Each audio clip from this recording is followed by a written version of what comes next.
तीन यात्री अलग अलग दिशा से आ रहे थे और जंगल में एक बहुत बड़े पेड़ के नीचे जब ये विश्राम करने बैठे तब इनकी मुलाकात एक दूसरे से हुई। ये तीनों आपस में बात कर रहे थे, एक दूसरे से पूछ रहे थे कि कहाँ से आए हो, कहाँ जाओगे, क्या करोगे। ये तीनों दिखने में एक जैसे थे परंतु इनके हाव भाव अलग अलग थे। पहला यात्री थका हुआ था और निराश दिखाई दे रहा था, दूसरा यात्री थका हुआ था पर निराश नहीं था और तीसरा यात्री प्रसन्न था और मुस्कुरा रहा था। और इन तीनों के पास दो दो झोले थे जो इन्होंने एक आगे लटका रखा था और एक पीछे लटका रखा था। इन तीनों का कद काठी एक जैसा था, दिखने में तीनों एक जैसे थे। जब ये बैठकर बातें कर रहे थे तब उनकी नज़र सामने एक पेड़ के नीचे बैठे महात्मा जी पर पड़ी। महात्मा जी इन तीनों को देखकर मुस्कुरा रहे थे। पहले तो इन तीनों ने उनको इग्नोर किया कि हो सकता है वो अपनी बात पर मुस्कुरा रहे हो, पर जब इन्होंने देखा कि बार बार महात्मा जी हम तीनों को ही देखकर मुस्कुरा रहे हैं तब उन्हें लगा कि हम में उन्होंने क्या देखा है कि वो मुस्कुरा ही रहे हैं। फिर ये तीनों अपनी जगह से उठे और उन महात्मा जी के पास गए और बड़े ही प्रेम से उन्हें प्रणाम किया और पूछने लगे कि महाराज आप कभी से हम तीनों को देखकर मुस्कुरा ही रहे हो, क्या हम जोक कर रहे हैं, क्या हम मजाक कर रहे हैं, क्या आप मुस्कुरा ही रहे हो, हमें बताओ कि आप हंस क्यों रहे हो।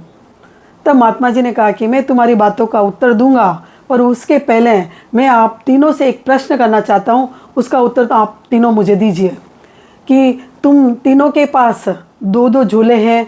अगर मैं कहूँ कि लोगों की अच्छाई को एक झोले में रखना है और लोगों की बुराई को एक झोले में रखना है तो तुम कौन से झोले में किसको रखोगे।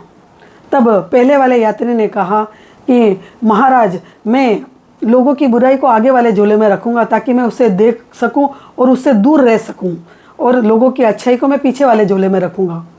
फिर दूसरे यात्री ने कहा कि महाराज मैं लोगों की अच्छाई को आगे वाले झोले में रखूँगा ताकि मैं उसको देखकर उसके जैसा बन सकूँ, और बुराई को मैं पीछे वाले झोले में रखूँगा ताकि मैं उससे और अच्छा बन सकूँ।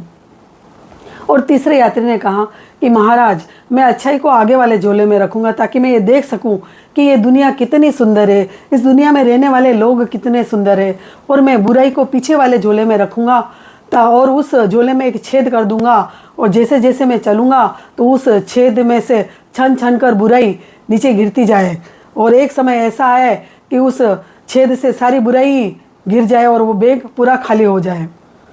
तब महात्मा जी ने कहा कि मैं तुम तीनों को देखकर इसलिए हंस रहा था क्योंकि मैंने तुम्हारे बारे में पढ़ लिया था, तुम्हारे बारे में मैं समझ चुका था। मैं तुम्हारे चेहरे को देखकर, तुम्हारे हाव भाव को देखकर सब कुछ समझ गया था। जो तुम तीनों ने जो मुझे जवाब दिया है वो जवाब इस यात्रा का ही नहीं है बल्कि पूरी जीवन यात्रा का सार है। कि पहला यात्री जिसने कहा कि मैं बुराई के झोले को आगे लटकाऊंगा ताकि मैं उस बुराई से दूर रह सकूं, इसलिए वो व्यक्ति निराश है और थका हुआ है। ये यात्री इस यात्रा में ही थक नहीं चुका है बल्कि ये जीवन यात्रा से भी थक चुका है। इसके अंदर नेगेटिविटी भर गई है, नकारात्मकता उसको छोड़ ही नहीं रही है, इसलिए तो ये कह रहा है कि मैं लोगों से दूर रहूँगा। अगर हमें कोई फंक्शन करना या शादी ब्याह करना रहता है तो हमें लोगों के समूह में या समाज में रहकर ही हम वो कर सकते हैं, अकेला व्यक्ति कुछ नहीं कर सकता है। पर इस व्यक्ति के अंदर इतनी नेगेटिविटी भर गई है कि ये कह रहा कि मैं तो लोगों से ही दूर रहूँगा। और दूसरा यात्री जिसने कहा कि मैं अच्छाई को आगे वाले झोले में रखूँगा ताकि मैं उसको देखकर उसके जैसा बन सकूँ, परंतु वो बुराई को भी पीछे वाले बैग में रखेगा और उस बुराई को देखकर उससे और अच्छा बनेगा। अगर आप किसी से अच्छा बनने की कोशिश करते हो, जो है आप उसे और अच्छा बनने की कोशिश करते हो तो उसमें आप थक जाते हो। इसलिए वो यात्री थक तो चुका था पर निराश नहीं था।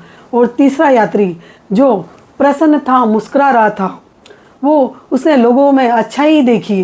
वो कहता है कि मैंने लोगों की अच्छाई देखी, मैंने लोगों में सकारात्मकता देखी और मैंने बुराई को उस बुराई के झोले में मैंने छेद कर दिया ताकि बुराई मुझसे दूर रह सके। अगर आप दूसरों में अवगुण ही खोजते रहोगे तो एक दिन आपको पता चलेगा कि अवगुण तो आप में है। अगर हम पूरे संसार के लोगों में कमी ही दिखे हमें तो कमी लोगों में नहीं है, कमी तुम्हारी अपनी सोच में है, तुम्हारे अपने आप में है। अगर हम दूसरों में बुराई देखते रहेंगे तो हम भी उस पहले यात्री की तरह थक जाएंगे और निराश हो जाएंगे। अगर हमें इस जीवन यात्रा में को आनंद पूर्वक जीना है या मुस्कुराहट के साथ आगे बढ़ना है, तो हमें उस तीसरे यात्री की तरह करना होगा कि जिसने अच्छाई को आगे टांग दिया और बुराई को पीछे वाले झोले में डाल दिया और उस झोले में छेद कर दिया, ताकि बुराई धीरे धीरे उससे दूर होती चली गई।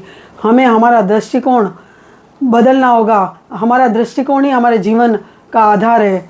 और अगर ये कहानी आपको अच्छी लगी हो तो इसे लाइक और शेयर ज़रूर कीजिए।